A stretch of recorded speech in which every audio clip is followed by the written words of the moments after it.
disturbing. Hi there, and welcome to Dork Wars, the podcast, your galactic hub for all things Star Wars. My name's Blake, and I'm here with Wesley. What's up, dorks? And I'm joined by two very special guests this evening. We have Lewis. Hi. And Danny. Hello there.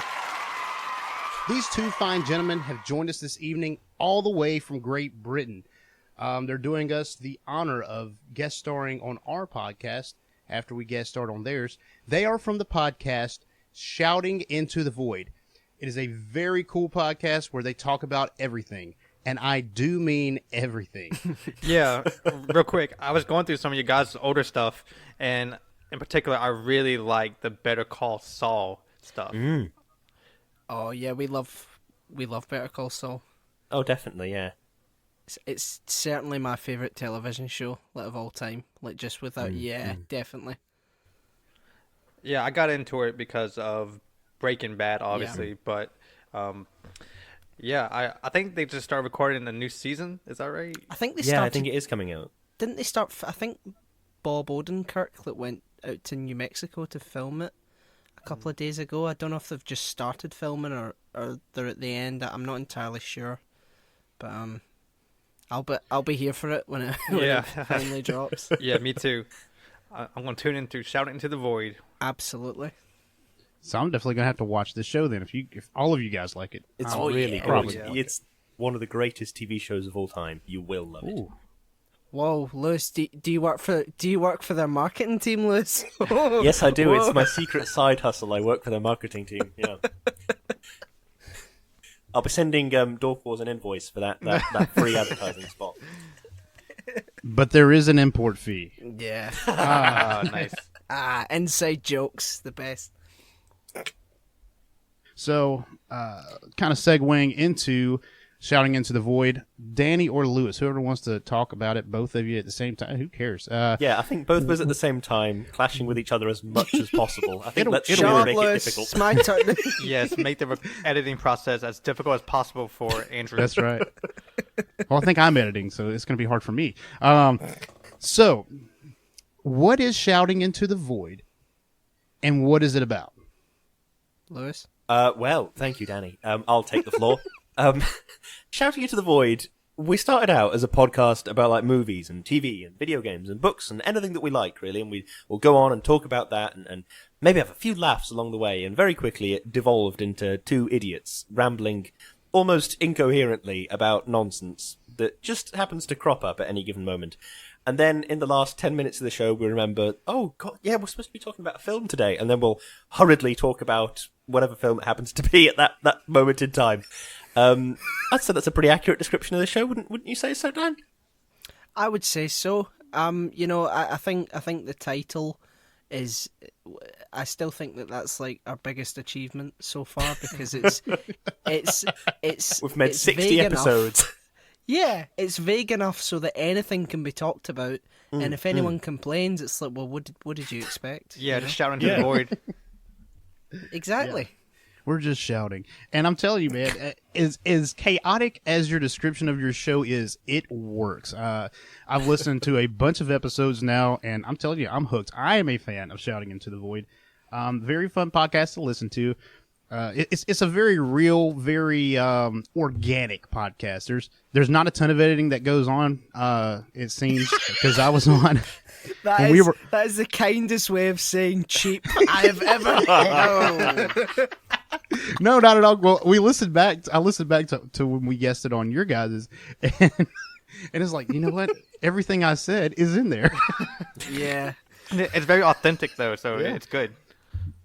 Oh, yeah. It's very fun definitely. to listen to. But so definitely go listen to Shouting Into the Void. Great show. Great hosts. Thank you very much. Thank you so much. Even better name, Shouting Into the Void. Yeah, then goes a long way. So let's jump into our Star Wars chat. These fine gentlemen did a series of episodes on each trilogy of Star Wars. So they did an original trilogy episode, they did a prequel trilogy episode, and then a sequel trilogy episode. And then they also did an interview with Wesley and myself about Star Wars, about what we thought about it. And go check out all those episodes and all the other ones as well. So we're going to ask them a few Star Wars questions here on Dork Wars, the podcast. Are you ready? Oh, yes. I've never been more ready. What's the prize if I get all the answers right? You win an all-inclusive trip to Alderaan. I tell you what, I didn't even have be ready on my questions. No, it's cool. So, Danny or Lewis, what started your Star Wars journey, and are you hooked? Go on, Dan. You jump in. Okay. I started watching Star Wars when I was about 5, when my dad sat me down and watched it, and instantly I was hooked on it. I loved Darth Vader particularly. I used to dress up as Darth Vader. I used to get all the Legos and stuff like that. And I think the quintessential moment of my childhood was in the cinema for Revenge of the Sith, when you finally get what you're promised and Darth Vader's helmet goes onto Anakin's face and it's dead silent, and then you hear that iconic breath, and then you just hear me screeching at the top of my voice, "It's Darth Vader!" And I ruined everyone's cinematic experience. So Wait, that was you? yeah. So yeah, I'm pretty hooked on Star Wars, I would say. That's pretty great, man. Yeah, so the question is, do you still dress up as Darth Vader? I mean, the official I'd say your answer- day-to-day wardrobe is like it contains a lot of black clothes. So Nice. whether you're doing it deliberately or not, you're kind of there. Yeah. I mean, I'm got this- very unfit, so I do a lot of heavy breathing. So I guess Same, if the shoe same here. fits. That's most of the editing of our podcast is editing out Blake's breathing. I still have a stormtrooper costume for Halloween, so it's okay if you wear Darth Vader costume. Yeah, I'm not that tall, so I wouldn't be able to do it justice. But I would certainly have fun doing it. So you could cosplay Stewie from the Yes! Family Guy Star Wars Nice. That's episodes. And I can do quite a good Stewie Griffin impression, so it would be all good. Yeah. So there we go. Now we're planning Halloween out. That's going to be Exactly, cool. that's We got to what's take a gonna trip happen. over. Definitely. It's March, everyone. It's March. We're hoping everything's open by Halloween. Yeah. Yeah. Here's hoping. So, Lewis, what was your beginning experience with Star Wars, and are you hooked? Well, my sort of starting experience with Star Wars was when Danny said, I think we should do Star Wars for the podcast. And I naively went, yeah, all right. And that launched me into what can only be described as a nightmare fever dream, in which I watched 9 films in extremely short succession. And so my experience of Star Wars, I think, in start to finish, was, when you're having like a really good stew. Someone makes like a stew for you, and you're like, oh, I'm really enjoying these potatoes. They're like really well cooked, and these little bits of like beef, oh, they're really good too. And there's these little florets of broccoli. They're like a nice bit in here. And then every now and then, I'd see something in the stew that I didn't like very much. For example, I'd see Jar Jar Binks floating in my stew, and I would get very upset about that. But I would have to eat the whole bowl of stew so that I could talk about it on the podcast. So that's my experience of Star Wars. Am I hooked? Yes, I'd go for another bowl of stew. I think I would, yes. Does that answer your question? Yeah, I think Wow. it does. You know what? That's the first time I've ever heard Jar Jar Binks related to a bowl of stew. And if I see Jar Jar in my stew, I'm probably just going to throw it out. Yeah. I'll tell you what, though, if I saw in the supermarket that there was, like, spaghetti hoops and, like tins, like, on the shelves of, like, spaghetti hoops, baked beans, and then I saw that Heinz or whatever were making, like, tins of spaghetti hoops, but the hoops were actually in the shape of Jar Jar Binks' face, I don't think I would be able to resist buying a tin. I don't like spaghetti hoops at the best of times, but I don't think I would be able to resist buying a tin of Jar Jar Binks pasta. Just for I the think aesthetic. I would... Precisely. How chaotic would it be to have that be the decoration in a room, to put that on a wall? It would be beautiful. And now that you mention it, I think they actually might have had like a Chef Boyardee here in the States, a Chef Boyardee thing that when episode 1 came, and I might just be remembering this. I was like 6, 7, 8 years old when they were advertising Phantom Menace back when it came out in '99. But there was, I mean, Star Wars was everywhere at that time. Jar Jar Binks was on potato chips with Anakin Skywalker and Sebulba from the pod racing thing. I'm almost certain there was some SpaghettiOs shaped like Jar Jar Binks back in like '99. Fantastic. I will make it my mission in life to hunt down a tin and nail it to my wall. It's gotta be on eBay. Gotta be. Definitely. Someone's saying vintage, never opened. Well, I'd hope not. If it's a can of pasta from 1999, I'd hope no one's opened it to have some. Used can of Jar Jar pasta. Oh, Christ. So, which side of the Force do you identify with more, and which side do you think is more powerful? Danny, let's go to you on this one first. I probably have to go with the Sith on this one, because I just can't get behind the whole Jedi sort of, code. The sort of cutting yourself off from emotional attachments. No man is an island. Yeah. Yeah. Just sort of. I'm quite an angry person, so I would find it very difficult to just restrain myself to let the light side of the Force. I would have to I want to use Sith lightning. Okay. Who doesn't? I was dancing around it, but that's all I want. Okay. But you run the risk of going all sort of a strange colour and all wrinkly like Emperor It's Palpatine worth it. does. It's worth it. I see. It's worth it. Yeah, it's totally worth it. And not everyone goes like that. Dooku didn't. That's the only cause of that weird change in appearance that I've seen is Force lightning. So I feel like I don't want to run the risk. Yeah. Like 1 in 5 times, I get turned into a strange colour and I get all wrinkly. I don't want to run those odds. You know what I mean? Well, I mean, being on the dark side, you're going to get a limb cut off somewhere. Yeah. Everybody got a limb cut off, or both of their legs, or burned to pieces, or burned to death, or burned near to death. The odds aren't good being a Sith Lord. So, Lewis, what side of the Force do you identify more with? And which side do you think is more powerful?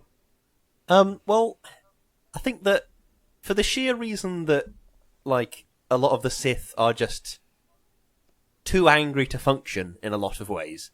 I think that for that reason alone, I think the Jedi are sort of more powerful. I don't know if I'd really identify with either side. I know this is a massive cop-out, but, like, I look at how the whole Jedi thing of, like Danny said about like cutting yourself off from everybody that you love and all this sort of stuff, and I think, well, that looks a bit shit. And then I look at the Sith code of ethics, right. which is like murder a load of kids if you feel like it. And I thought, well, I don't really want to do that either. So I'd ideally like for there to be some kind of middle ground where I can swing a lightsaber around, but also just chill out and have a nap, if that's at all possible. Can I be a chilled out Jedi? Is that all right? That's what we call in the biz a gray Jedi. Oh, fantastic. Yeah, it sounds cool, too. Like, that's just a cool name. Yeah. But I could kind of get on board. That was actually a test, and Lewis passed. You're not supposed to want to either. No, I'm just kidding. Oh, wow. So I failed. It's miserably. okay, Dan. I will be accepting my certificate in a week's time. We will keep you in class, though. We will keep you in class. Yeah, I mean, being the Jedi, it's hard to kind of get on board with the no compassion, no love, no attachments. And if you really look at the Jedi ideology, they should embrace compassion. They should embrace love. They shouldn't try to distance themselves from it.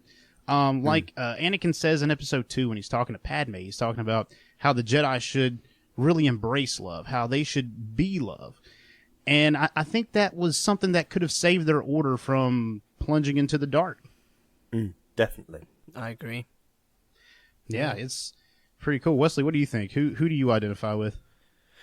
If we're talking about power, then I think the Sith is more powerful just because of how much anger they have and just all the testosterone they have built up. What? Well, it's power in quick succession, isn't it? I mean, you can't be angry forever. Eventually, you're going to be like, "Whoa, well, that's over. I guess I'll have a nap now." You're gonna burn out. Palpatine's been mad for like 60 years. Yeah, that's true. I suppose he's doing well. Yep. Palpatine's like this old cranky grandpa. To be fair, Yeah, if you how many? Sorry, I'm cutting over you massively now, Wes. But to be fair, like, how many old people have you met that are incredibly old and incredibly cranky? Perhaps the Sith rely on that as you get older, you just get more furious with time. Perhaps that's the entire Sith code of ethics, that you look around you and like, oh, these teenagers wearing their jeans low, oh, that makes me bloody angry. And then, do you know what I mean? What if that's Force the entire lightning them Sith to death code? right there on the front. Yep, right there on the front. Yes, get off my lawn, and then he force lightnings them to death. Yeah. Unlimited power. Yeah. Your hate has made you powerful. See, I think Danny could do a really good Palpatine impression, because Palpatine's got a Scottish accent in the original films, not in the prequels for some reason. But in the he original, does. Does he? he does. Wait, are you Yeah, talking about I Empire? did not pay enough attention to Are you these talking films, about Christ. Empire? Are you talking about Empire Sorry. Strikes Back, the original one, where it's I the don't know. original sort of- He has so few lines in Empire Strikes Back. I can definitely tell in Return of the Jedi, because he's talking about in one line he's talking about and your friends, and it's just the way he says, like, it's very Scottish. And then I really just noticed this like a couple months ago, because I was watching the prequel trilogy, and I'm like, he's got a very, very pomp and circumstance, very British accent when he's like regular Palpatine, not gray and creepy looking, and then when he becomes Palpatine. It's just like a more sinister British accent, but in the original trilogy, he has more of a Scottish accent. And it's kind of funny, kind of how Princess Leia had a English accent for about 5 seconds when talking to Tarkin. True. So, True. The more you tighten your grip, Tarkin, the more systems will slip through your fingers. And then it's like, aren't you a little short to be a stormtrooper? It's like, wait a minute. That was good. Danny, that is the best impression of Princess Leia I've ever heard. Well, you know, I try. I've been practicing all week. So, which era of Star Wars would you choose to live in if you could? Ooh. Go on, Lewis. Either one of you. Well, okay. I feel like my philosophy in Star Wars is right. Okay, right. You see people farming things in the Star Wars universe, like even in like the Mandalorian, when they're in that like swampy bit when they're like harvesting fish from the ponds or whatever the is they're doing in that village. I feel like that's the life I would want to live. So if there's a way for me to live that, like, in to be honest, any era, I would be happy to live in a small village and drink spotchka and harvest fish. So I suppose it doesn't matter what era I live in? That's a terrible answer. Lewis is copping out. I would like to harvest hard. fish in the original trilogy, please. Can we make that happen? So that is two that Lewis has pretty much just said, I'm not answering that question at all. Daddy, which era of Star Wars do you think it would be cool to live in? That's a good question. And I'm going to try and give you a good answer. So, yeah. I would like to Lewis change definitely my let you answer, down. please. Let everyone. Lewis change his answer. Yeah, give him Can't change shit. answers. No, you can change it. You can change your answer. Okay, I would like to change my answer to before the prequel trilogy, when it's kind of just a pretty chilled out situation. The Jedi Council are like running around doing stuff. Anakin hasn't like gone crazy yet. Everybody's kind of chilled out. I'd like to be in that chilled out time period. That seems pretty chilled. I'd like to do that. Live in that fancy city Okay. with all the flying cars. I'd like that. Coruscant. Yeah, that one. Everybody's happy. Whatever era has the pod racing, that's where I want to be. Because in the later trilogies, there's no pod racing. I don't know where it went, but I want that. I want to live. I want to live in the time of the old Republic, like in the video games, where there's like countless sort of Jedi and countless Sith. You know, it seems more exciting. It seems a bit more sort of, there's a lot going on here. You know, turn the corner, you can get mugged by some dude with a red lightsaber. That'd be awesome. Exactly. I want that opportunity for myself, you know? Sorry, hang on, what? Turn the corner and you'd get bugged. Whoa, that'd be great. Yeah! No, live in a village and harvest fish and drink spatchka. That's the life. Don't be so boring. So now I'm not being boring, I'm being relaxed. I'm there relaxing and drinking spatchka. You're getting mugged. So now you know why Shouting Into the Void is such a great podcast. There's so many differing opinions from only two people. Yeah. I often disagree with myself at times. That's very healthy. That's very healthy psyche you got there, Danny. So Blake, which era would you live in if you could that's- choose any? That's a tough one. I wrote the questions. I didn't write any answers. Well, to be honest, I would like to live, and I'm bringing in Legends. Okay, I'm going to bring in Legends. I would like to live after the original trilogy in the Legends books, where Luke Skywalker is getting his Jedi school, his Jedi Academy back up and running. He's got his niece and nephews, and Han and Leia are together. Jason Solo and Yeah, that. yeah. Jason Solo, Jana Solo, That's a good Anakin shout. Solo. They're off doing missions, fighting wars. It's a good time, man. And I will say those books are pretty bleak because, if I'm not mistaken, most of the Solo children die. So Yeah, I mean you've got the Crikey. you've got the Yuzong Vong and all that coming in. You've got Thrawn. I'd like to yeah. work. I'd like to work for Thrawn, or be just allowed to observe how Thrawn conducts himself in a battle. That'd be pretty cool. see, Yeah. now Grant's going to be mad he missed this. Grant on our podcast, man, he loves Grand Admiral Thrawn. That's like, Oh, he's such a good character. dude, like Grant's engaged right now, but I really think he would marry Grand Admiral Thrawn if he was available. But yeah, I think that'd be pretty cool. So let's move on. Favorite Force user? It can be light side, it can be dark side, it could be someone who's not even associated with the side. There's so many Force users out there in the Star Wars universe. Lewis, let's start with you, man. Who is your favorite Force user? I think I'd have to say Obi-Wan, because I just love Obi-Wan. He's great. It's aside from the fact that he's like absurdly dreamy in the prequel trilogy, and it's like that he's sort of what's the word I'm looking for? He embodies that sort of Jedi stoicism, but also kindness, and I think that is both. He's a cool guy, and he's also a Force user. So you see what I'm doing? He fits the bill. I like him. Yeah. He's also a meme lord. He is a meme lord. This is true. Yeah, hello there. You know, he is the king of memes. He is so just something endearing about him. You know, you just want to, just can't help but like the guy. You know. Plus, the Jedi Yeah. robes look better on him than on literally any other Jedi. That is true. Mace That's Windu, true. I give it to Yoda, you. anyone. You know what I mean? Yeah. On our last episode, Heroes, that is my favorite hero is actually Obi-Wan Kenobi. So I talked a lot about him. And funnily enough, you talk about how kind he is. He starts out kind of a jerk. Yeah, that's in, true. in episode 1, he literally calls Anakin a pathetic life form. Oh my god. No wonder this kid went to the dark side. I mean, there's really no question of why. I mean, everyone treated this kid like crap. Yeah. That was my favourite part of Phantom Menace, was when Darth Maul had no idea who this child was and decided to just try and run him over. Because it seems like he's the kind of kid I would run over. I'm telling Sorry, you, I Darth interrupted Maul you then, could have Bob. saved the galaxy. He definitely Well, could have. But he didn't because of his terrible driving. If he was a better driver, he would have hit the kid. Yeah. I'm pretty sure that he didn't hit the kid because Liam Neeson went, "Oh, fall on the floor." Anakin, So- drop! Yeah, Yeah, that. That's right.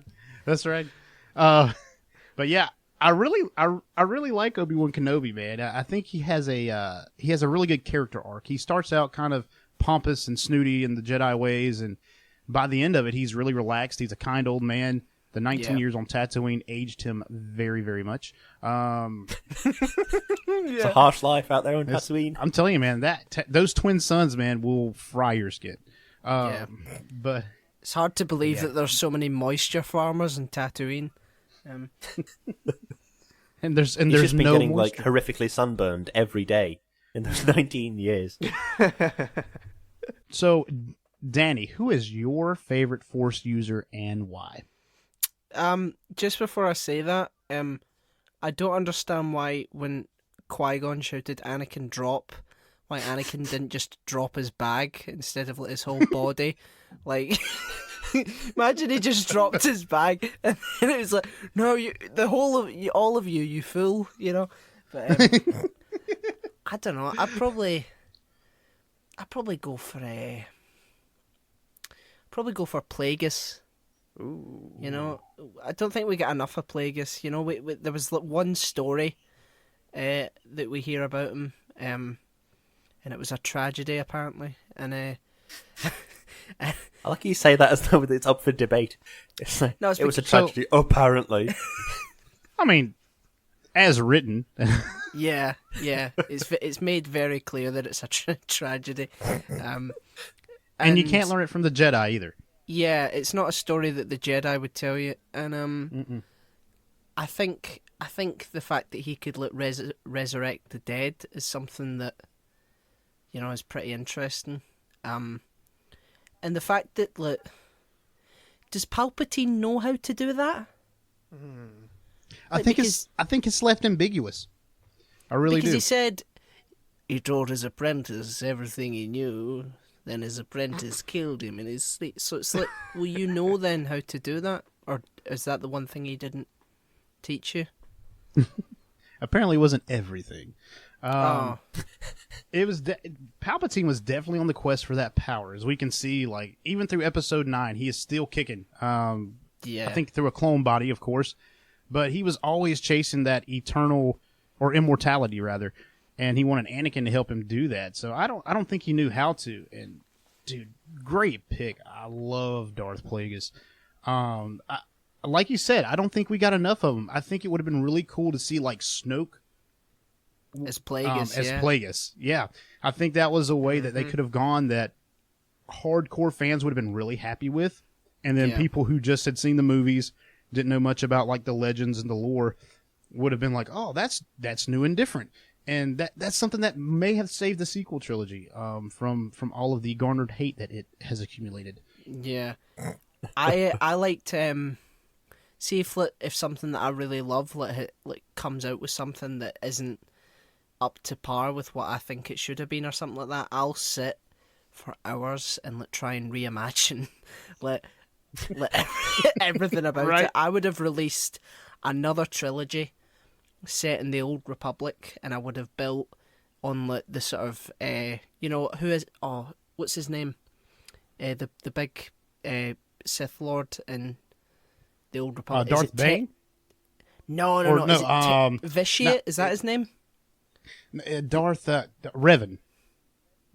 Yeah, him. But I mean, like the old Sith Emperor. I think it is Vitiate or Tenebrae or something like that. I don't know. But anyway, yeah, I would think build you're it with him and have him be that guy, Darth Bane, Darth Plagueis, and I would have it all connected right up to the sequels and have it really sort of built up like that to make it look, rather than just, oh yeah, Palpatine's back, So if there are any Disney executives listening, Danny has the perfect trilogy and story arc for your series. I've got it.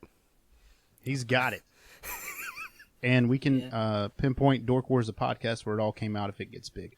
Yeah. So we talk a lot about the Force and Force users and lightsabers and how cool it is to be a Jedi.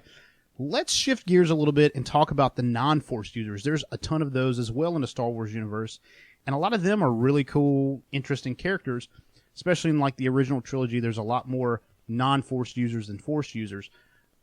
So let's come to Danny first. Who is your favorite non-Force user? It's got to be Grievous. It's got to be Grievous. Grievous is... I explicitly tell you no lights. No, I'm just kidding. No lightsabers. You pick a guy with 4 of them. Okay, fine. I'll No, I'm change just it. kidding. No, Grievous is I'll fine. change No, it. he's I'll great. change it. No, I'm gonna don't I'm change it. changing Don't it. change I'm it. changing it now. It's gone. Grievous is dead. Wow. Shot in the Dang so, it. so uncivilized. I killed him it's again. gone. What a jerk. Let me think. These are our guests. No, just go back to Grievous. It's fine. It's fine. Now I'm bullying guys that we're guessing on our podcast. I feel horrible. I'll go with Aura Singh. I think she's a really good character. Who? Let me see. Is she in the Han Solo movie? No, she's in Clone Wars. She's yeah. Yeah, you know, she sort of takes care of Boba after Django Right. dies in Clone Wars, and she has that whole sort of thing with Ahsoka. She's pretty sinister. Yeah, she really is. I think she's definitely got an edge about her, and even though she doesn't have the Force, she kind of has a killer instinct. Yeah, I just looked her up real quick. Is ever no Yeah. one knew who I meant? Yeah, No, I really forgot didn't. I forgot all about Aura Yep. Singh, but yeah, she's pretty cool. I like her. Yeah, she's a good character. All right, so over to you, Lewis. Who is your favorite non-Force user and why? Okay, right. I've got two. We're going to go with the serious one first, and then the one that has stolen my heart second. The serious one, I'd have to go Han Solo. I think there's something weirdly endearing about the cockiness. Which I know it doesn't make sense, but there's something weirdly endearing about seeing how confident he is in his abilities, and he sort of has this redemption arc in the original trilogy. And I just really like Han Solo as a character and as a guy. And I just really enjoyed watching him on screen, basically. So that would have to be my actual serious favourite non-Force user. Did I get all those words in the right order? I think so. Fantastic. But to be perfectly truthful, the non-Force user that has utterly stolen my heart is BB-8.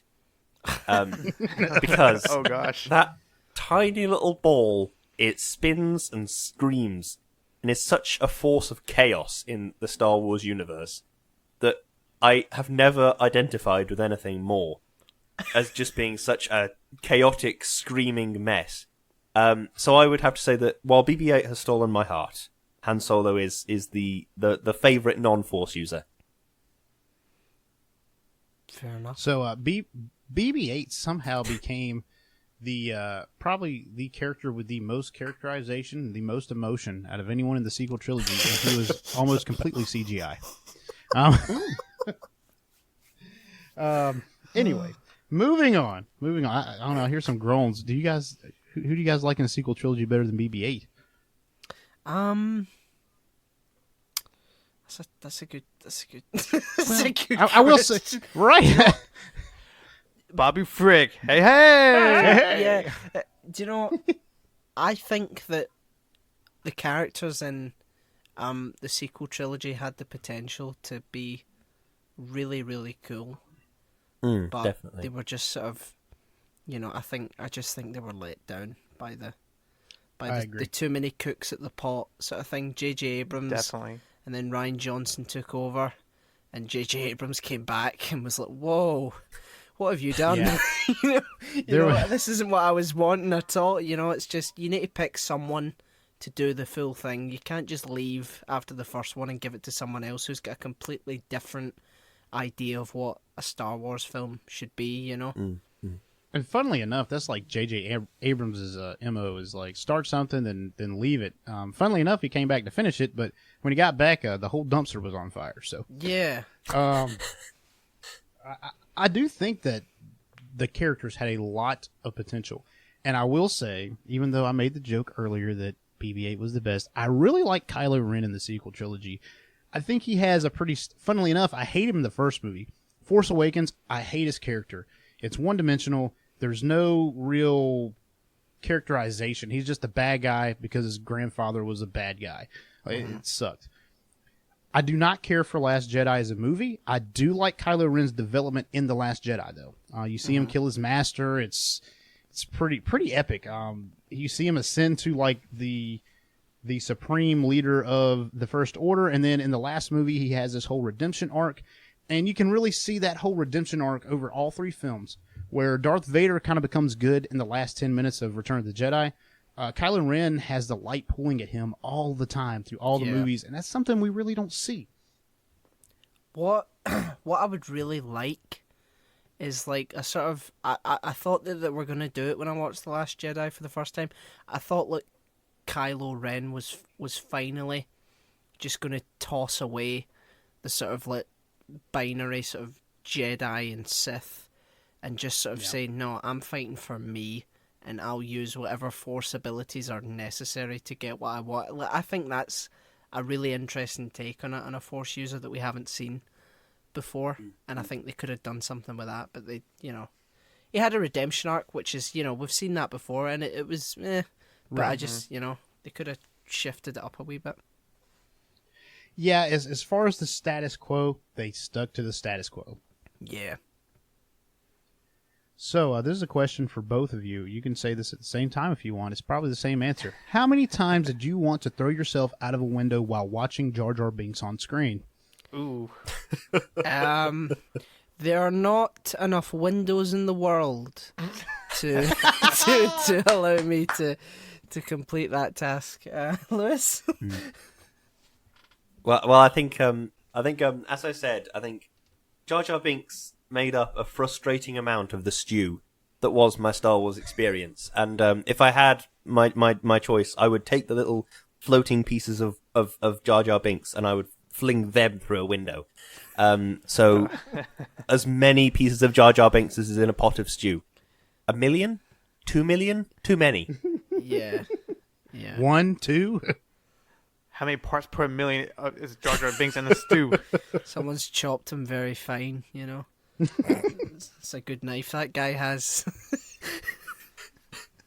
Look, I'm probably... What are we even talking about now? I don't know, but you've given me this image of being at like a sushi bar, and it's like a guy's making beautiful rolls of sushi and chopping up Jar Jar Binks and like pushing them in amongst the sushi rice. He doesn't deserve all that. Can I try the Binks banquet, please? 2 Jar Jar rolls to go, please.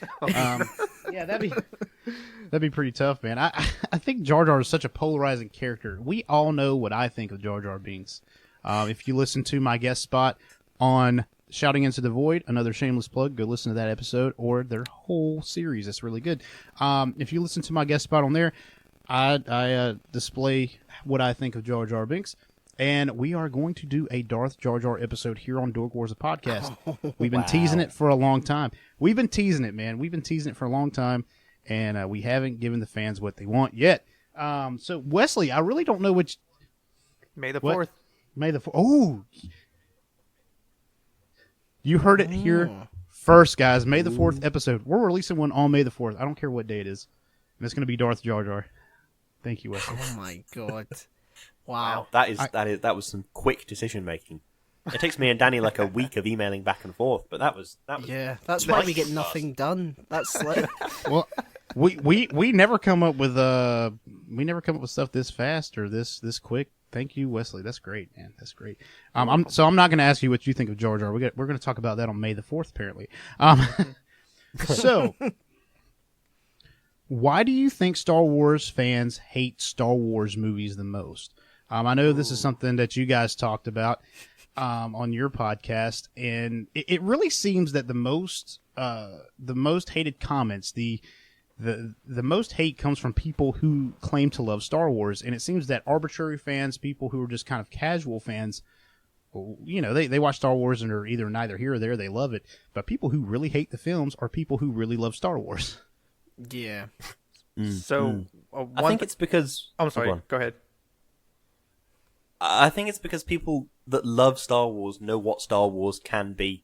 I think if there's anything I've sort of learned while speaking to both of you, Blake and Wes, is that you speak a lot about like obscure pieces of media that I've never even heard of.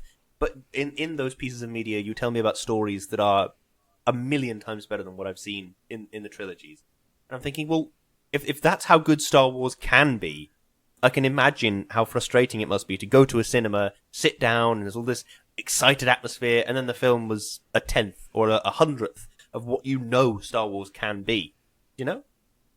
Yeah, I totally get that.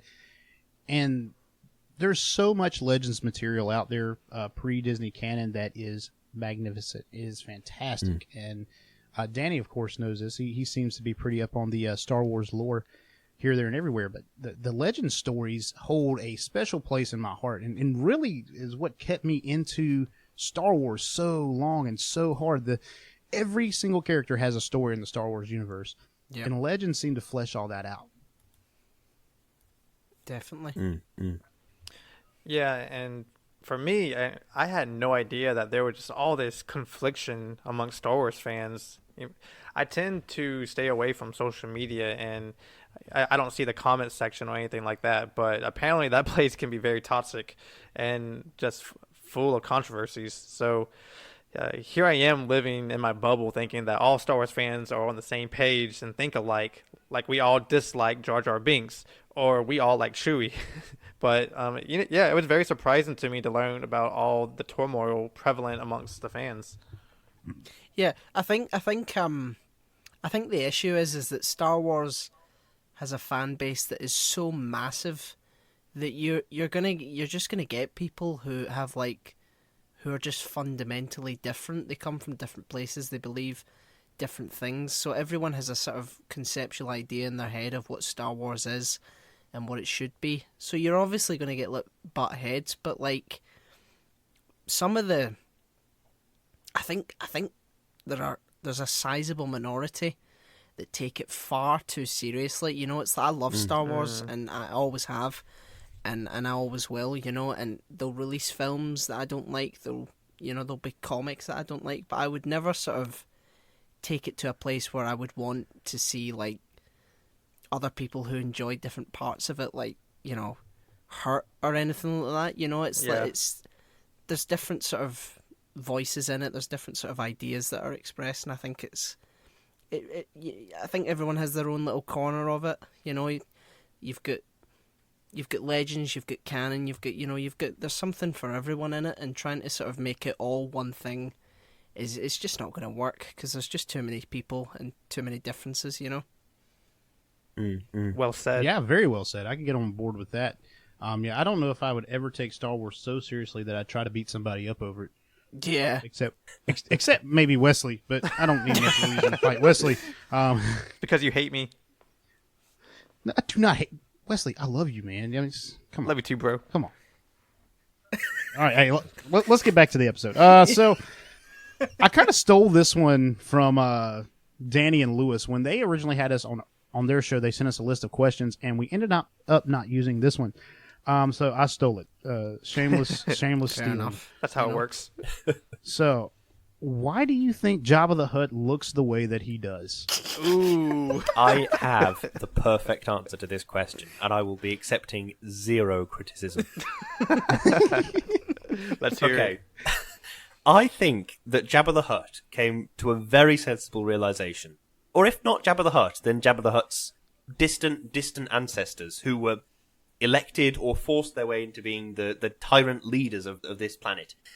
I think that Jabba the Hutt's ancestors, or Jabba the Hutt, realized, now that I am king, queen, monarch, whatever, I don't really need legs. I can cut these off myself. Oh no. And I can just tell people to bring me things. So I think Jabba, at some point in his life, will have just sliced off his legs with the realization, I can just say, hey, bring me a glass of blue milk from Luke Skywalker's planet. And then they will bring him a glass of blue milk. So I think he decided to chop off his own legs. Wow. I'll tell you what, I actually had a very, very deep commentary for this question about how I think Jabba really represents... Check this out. I think Jabba represents greed and what that looks like in American society and in the society of the world, really. And that's a really, really deep answer to that, but I really, really like Lewis's answer a lot better. Well, and you haven't heard, heard my brain teaser theory. Oh, here it comes. Come on, Danny, give it to us. Are you ready? Are you ready for this? What you got? I'm ready. I'm ready for it. An ancestor of Jabba Oh my god. was a monster from Monsters Inc. who Oh. wound up on Tatooine. There you go. You know, And just but that's totally plausible though. They're all in the same universe now. They're all under Disney's umbrella.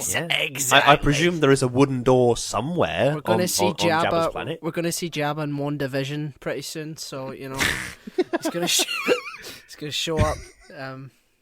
Be in the I didn't know that background I of all could- these people doing some actual acting. Then in the background, there's this enormous green slug just I jabbering know. nonsense. I've got an even better theory. Oh, it's just the Matrix is parted, and it's just came to me in a fever. Okay, see when the monsters in Monsters Inc. finally abandon scaring kids and try and make kids laugh. Jabba couldn't make kids laugh because of how ugly he was. So he thought, you know what? Screw this. I'm away. I'm gonna find somewhere, and he found Tatooine, and He defected to Tatooine. and he became a gangster. That's what happened. Space gangster. 2319. We have a 2319. Oh my gosh! So if we're sitting here talking about the relevance of how Jabba looks and what does that means for society of the Earth and why is that connected to Monsters Inc. and why is that connected to evolution? And George Lucas was probably like, you know what? He should just be a slug creature. We don't have a slug creature. It's going to be Jabba. Yeah, that's the thing. Yeah. We can read into it all day, but George Lucas probably was just like, yeah, that looks cool. Let's just do that. He looks like a space gangster. So Yeah.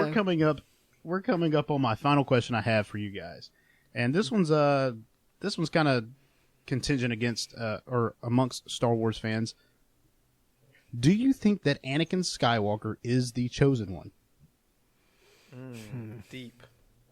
I'm going to answer in the only way I know how, which is confused. Yeah, I didn't realize this was a contentious topic. Isn't he got like 1 million little bugs in him? That's the whole point, right? The midichlorians. Yeah, he's got like 1 million little bugs. So, is there other people with more bugs?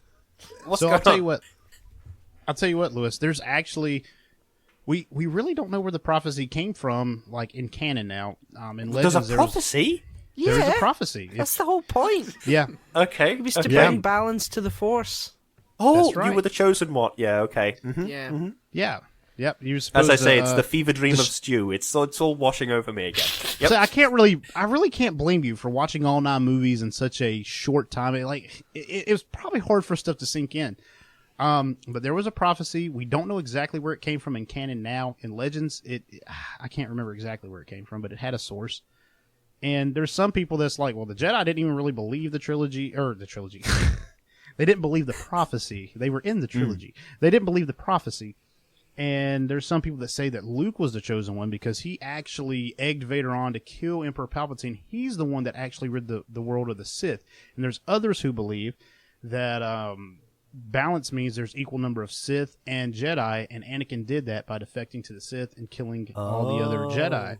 So there's Okay, a million yeah. different answers. So it's your classic not sort really of clear. the prophecy isn't very clear type situation. Yeah. Well, and it's honestly non-existent. I don't even know if we get an actual readout of the prophecy verbatim. Okay. You know? I've never understood that, how like the Jedi are like, finally balance to the Force when there's no Sith. Like what? It's just us. But isn't Rey the chosen one by default? Because look, See? Anakin didn't kill Palpatine in canon anyway. Good point. Right. You can choose what you can, believe what you want to believe. But if we're going by canon, then technically it was Rey that did it. And by the way, I've got to just bring this up because it's been nitpicking at me.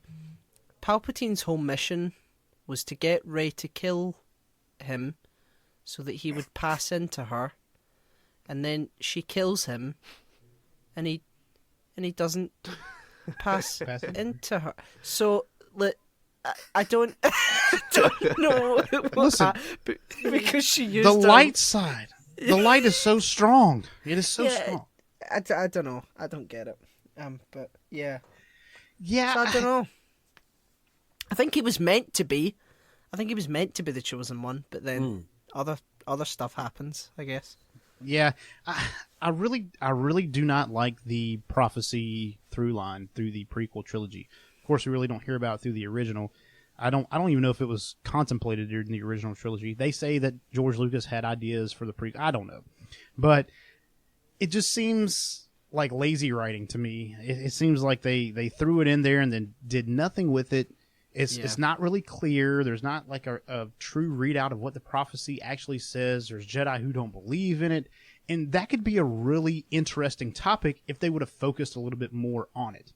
Yeah, if they made don't. if they made Anakin like a sort of godlike figure, and dark Jedi were around him, sort of treating him as some sort of god child, and that's how he became, he fell to the dark side or something like that. That could have been really interesting. But And it seems like the problem with a chosen one is there is nowhere to go from there, because if you bring balance to the Force, it's like it's not going to be at balance forever, is it? Because then the story wouldn't go on, Yeah, I mean, there's always going to be darkness somewhere, and it's always going to manifest in the Force somewhere. I mean, there's no way to have true balance. That's what I believe, anyway. I agree. Maybe the lesson is that everybody in Star Wars just needs to go to therapy. And then that's the only way we'll actually have balance in the Force. Is if Palpatine's lying on a couch, just spouting all the things that have happened to him.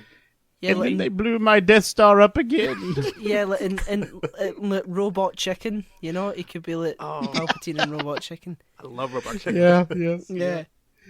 Yo, Vader, how's my favorite Sith Lord? What do you mean they blew up the Death Star?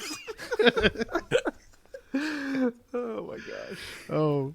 My favorite quote is just build another one. Yeah, real original. Who's gonna pay for that? You got an ATM in that torso light bright? Oh my god. Oh my goodness. But like we're saying, the whole prophecy through line just seemed like it was shoehorned in, and there's no fulfillment. It's just a problem for me. What do you think about it, Wesley? Before we wrap up, I don't really have much to add. Y'all did a good job covering everything. Well, that was very anticlimactic. And so with that is another episode of Dork Wars, the podcast. I'd like to extend a very big thank you to our friends across the pond, Danny and Lewis, for being on the podcast. You guys got any closing statements? Not off the top of my head. Thank you for having us on your podcast. It was a pleasure and an honor. Where can we find y'all?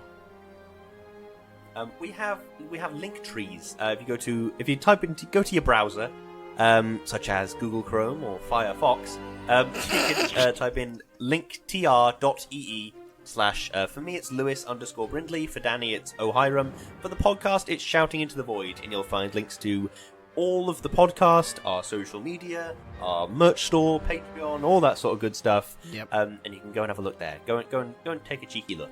Definitely, because once you look, you'll regret searching it. Yep. It's like a car crash you can't look away from. That's what our content is like.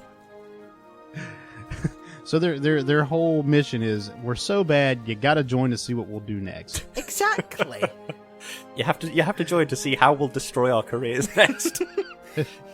But it's not true. These guys are so great. I really love listening to them, and I hope you guys hop over to Shouting Into the Void and listen to some of their episodes as well. And with that, we appreciate you for joining us for another episode of Dork Wars, the podcast. Thanks, and may the Force be with you. Thank you for supporting Dork Wars, the podcast. You can check us out on Facebook.com/Dork Wars, the podcast. And if you would like to join in on the discussion or maybe suggest topics for us to discuss, please do so by joining our Discord community or sending us an email at dorkwarspodcast@gmail.com. This has been a Makeout session with Jabba the Hutt production.